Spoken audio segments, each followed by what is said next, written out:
How do you and your husband split finances? I don't. We don't. We don't. We don't. This is not a two-way street. This is a one-way street. His money is our money, and my money is my money. And look, have I only made $600 from content creating? Wow, it went up Sure. $100 from last week.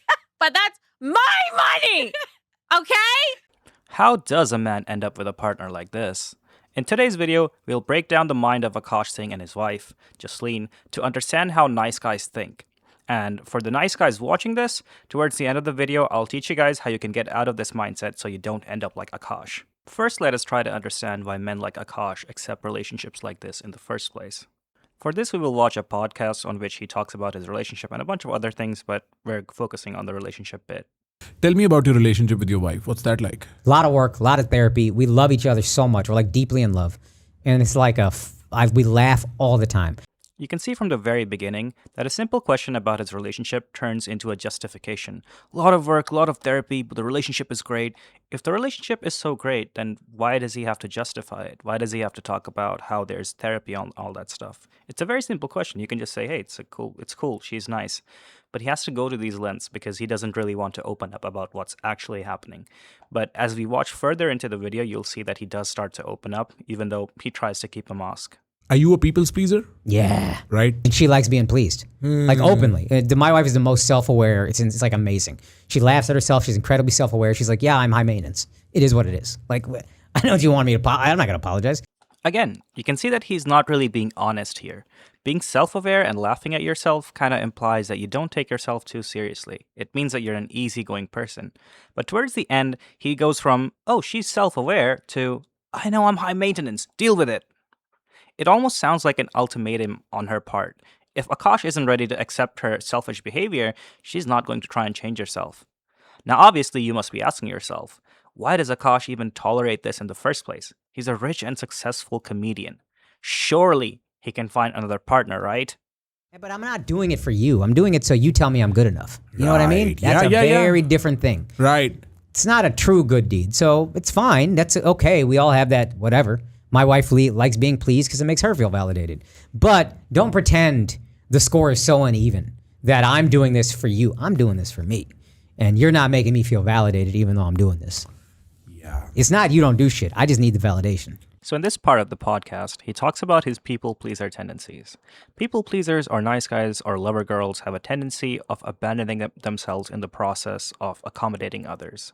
Now, it's one thing to be a people pleaser, but the problem happens when you expect your partner to abandon their own needs in the same way that you do for them. A common example of this behavior can be seen when men talk about their long marriage where they did everything for their wife, but she never appreciated him and ultimately left him for somebody else. Now, I'm not saying that being kind is a bad thing, but if you're doing these things just so you are seen as nice, then you're not actually nice. You're only doing this because you feel these actions will make her like you. You can buy her a $1,000 pair of shoes without asking her, but that doesn't mean that she's guaranteed to like them. She's not entitled to give you something back in exchange. The right way to go about this is by asking her questions about her hobbies and interests.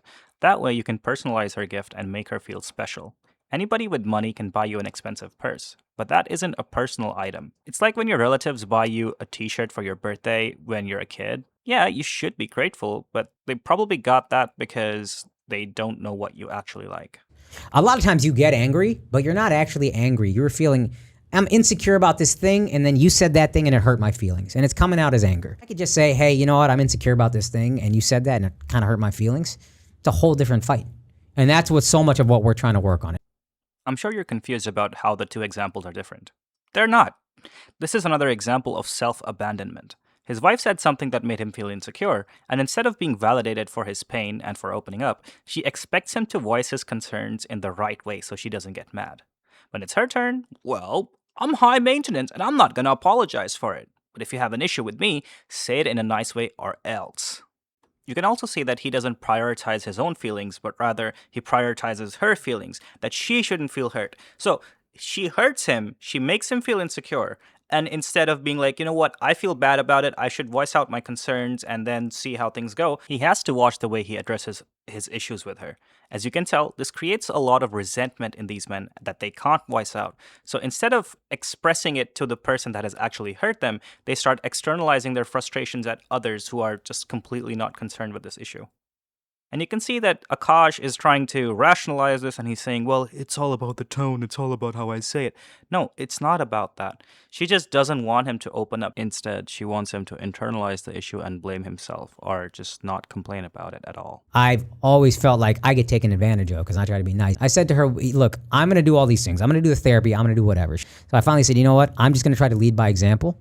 And hopefully, if I grow enough, you will see the example and then you will also join me on this path. Here he's talking about being the bigger person and taking therapy so their relationship can improve. On the surface, it sounds nice, but really, he's being the nice guy who's getting taken advantage of. If she wanted to improve their relationship, then she would change her behavior and start treating him better. That responsibility completely lies on her. But instead of her taking the initiative, it is him who is doing it again. That's like if somebody hits you out of anger and you suggest them to take anger management classes, but instead of them doing it, it's you. So you're showing them the example of doing the thing, but you also have to watch your tone because otherwise they'll feel like you're scapegoating them.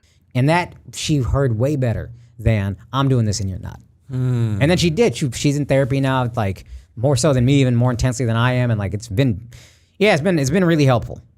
I guess I'm wrong here. She did go to therapy and started improving.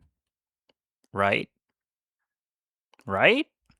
Priya, She tried. I'm actively trying to have an orgy because this couple is so fucking good looking and you haven't seen Nav yet, but wait till you fucking see him. His body goes crazy. His face card always slays, never declines. I just know that Nav's dick is like at least 10 inches. You would only be down for an orgy if we Or did it's it. thick. It's thick.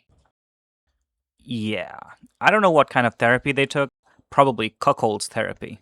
But regardless, I hope that you can now see that she doesn't really respect her man. She can mistreat him however she wishes, and he'll take it like the doormat that he is. So what did we learn from all this? The first thing that you should know is you should learn to value yourself as a person. Looks matter, yes. You can't just walk into a Bentley showroom dressed in rags. But just because you can walk into a store doesn't mean that you can buy the car. A lot of men focus too much on their looks and forget that looks are just the entry card. The thing is, you can never win over somebody like Jasleen Singh. Akash and her are perfect for each other because he's like the toilet paper for her ass. Without him, she doesn't have anyone to shit on.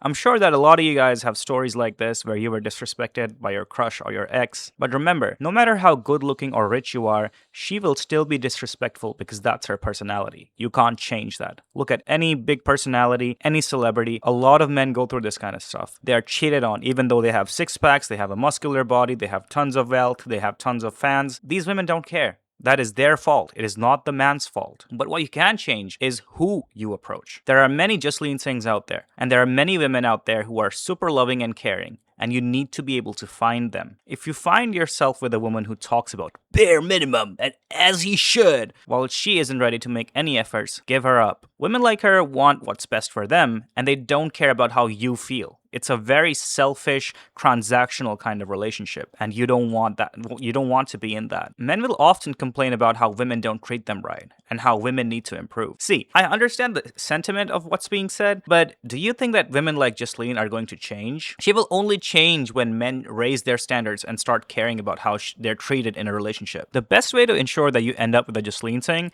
is by externalizing your value to your looks and how much money you make. Many men will keep making efforts with the wrong woman, thinking that this is a scene from One Piece where the audience will acknowledge your selflessness. But the reality is that most people won't see or appreciate you because they just don't know you enough. They don't see the situation enough. She's not going to tell everybody that, oh, I'm mistreating my man. She's probably going to spin the story about how you are not good enough and she's just treating you how you deserve. Remember that your looks and your money and your wealth are all things that are tickets to getting attention, but that doesn't mean that they're tickets to giving you respect. A disrespectful woman is going to disrespect you no matter what. You don't need to be a selfless hero to prove that you're a good man who deserves love.